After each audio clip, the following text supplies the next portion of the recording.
In response to a viewer's comment on the last video, he said that there is no Antichrist. It is important to clarify, there isn't just one Antichrist, but rather many. The concept of an Antichrist is not confined to a single individual. Rather, it involves a bloodline and genealogy.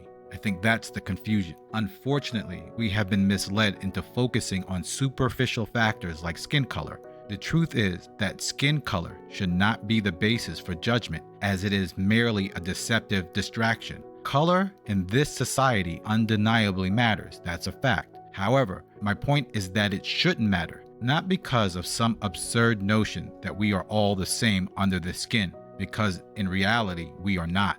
The key lies in understanding genealogy and family connections. In society, the wealthy tend to pass down their possessions and privileges to their children, regardless of their skin color.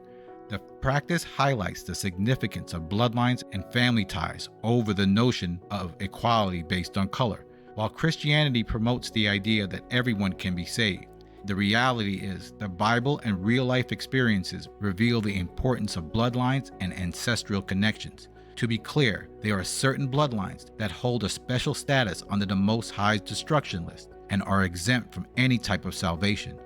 It's essential to approach these matters with a straightforward understanding of how bloodlines and families play a significant role in shaping various aspects of our lives. Isaiah chapter 10 verse 7. Albeit he meaneth not so, neither does his heart think so, but it is in his heart to destroy and cut off nations, not a few. In this verse, it is crucial not to overlook the fact that the Most High has intentions to eliminate certain nations or bloodlines. When it mentions cutting off nations, not a few, it means complete removal, leaving no trace behind. The term nation encompasses various aspects such as bloodline, lineage, ancestry, heritage, descent, pedigree, and geology. In essence, there are multiple bloodlines, ancestries, tribes, or nationalities that the Most High intends to wipe out entirely. Among these bloodlines is the Antichrist bloodline. Everyone on earth is related to Noah. However, the Most High determines the separation of nationalities or bloodlines. For instance, Esau and Jacob share the same parents, yet each represent their distinct bloodline. Another example are the children of Lot. Genesis 19 verse 35. And they made their father drink wine that night also, and the younger arose and lay with him, and perceived not when she lay down, nor when she arose. Thus were both daughters of Lot with child by their father. And the firstborn bare a son, and called his name Moab. The same is the father of the Moabites unto this day. And the younger she also bare a son, and called his name Ben-Ammi. The same is the father of the children of Ammon unto this day. Though there is a disturbing aspect to this story, the fact still remains. Lot is the father of two nations, the children of Ammon and the children of Moab. Another example of bloodlines getting separated are the children of Levi the priest.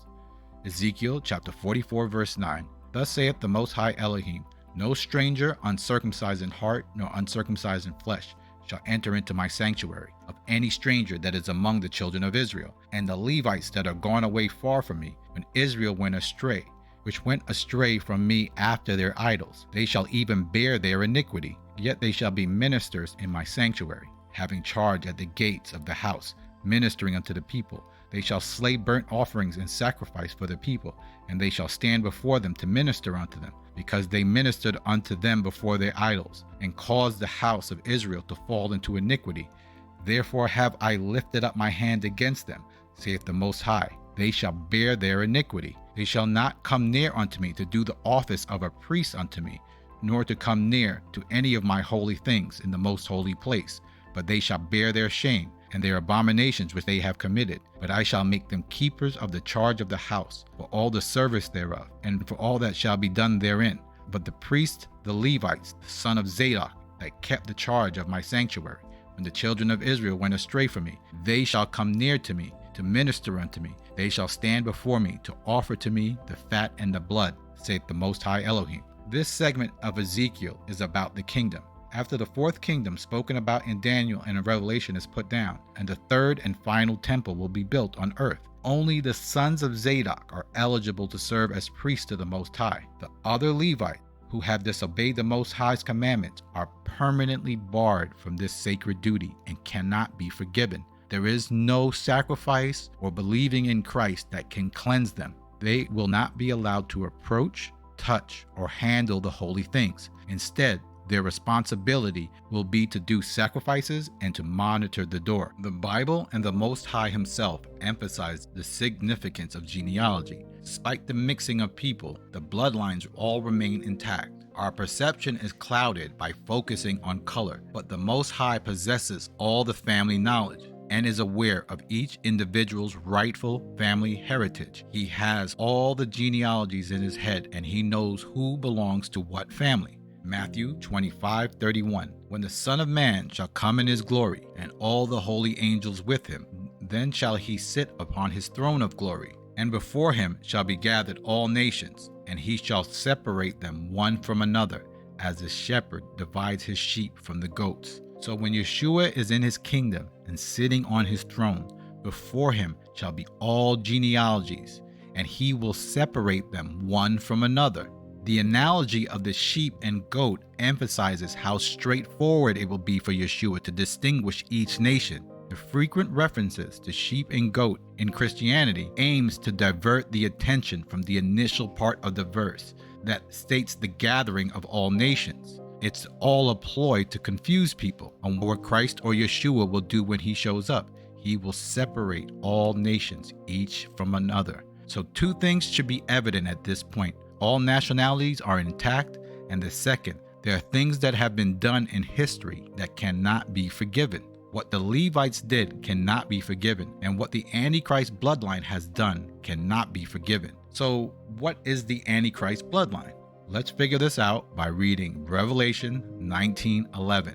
And I saw heaven open, and behold a white horse, and he that sat on him was faithful and true, and in righteousness he doth judge and make war. His eyes were a flame of fire, and on his head were many crowns, and he had a name written that no man knew but himself.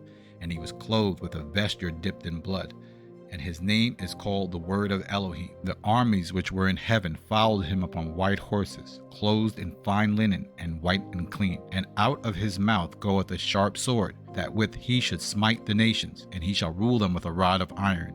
And he treadeth the winepress of the fierceness of the wrath of Almighty Elohim. So when reading this, we're sure that this is the coming of Yeshua. Now let's read Isaiah 63 verse 1. Who is that cometh from Edom with dyed garments from Basra, that is glorious in his apparel, traveling in his greatness of his strength? I that speak in righteousness, mighty to save. Wherefore art thou red in thine apparel, and thy garments like him that treadeth in the wine fat? I have trodden the winepress alone, and of the people there was none with me.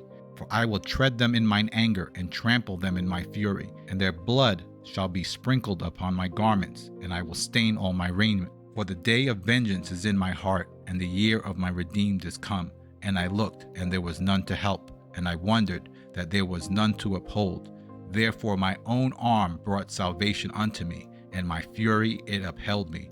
I will tread down the people in my anger, and make them drunk in my fury, and I will bring down their strength to the earth. Now the first part of this verse says, who that came from Edom. Now we know for a fact that this is the destruction of the children of Edom. 2 Thessalonians chapter 2 verse 3. Let no man deceive you by any means, for that day shall not come except there be a falling away first, and that man of sin be revealed, the son of perdition, who opposeth and exalteth himself above all that is called Elohim, or that is worshipped. So he as Elohim sitteth in the temple of Elohim, showing himself that he is Elohim. And then shall the wicked be revealed, whom the king shall consume with the spirit of his mouth, and shall destroy with the brightness of his coming. So we know when Yeshua comes, he will destroy the Antichrist.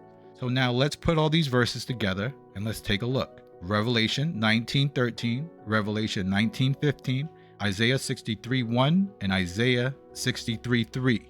2 Thessalonians 2 verse 8. Revelation says a vesture dipped in blood. Isaiah says when he kills the people during World War III, their blood will be splattered on his clothes. We're sure that this is the same event. Paul says in Thessalonians that the Antichrist will be destroyed when Yeshua comes. Isaiah asks the question, who is this coming from Edom? When you put all three together, you get the complete picture. The Antichrist bloodline, the children of Esau, will be destroyed at Yeshua's coming during World War III. Obadiah chapter 1 verse 9.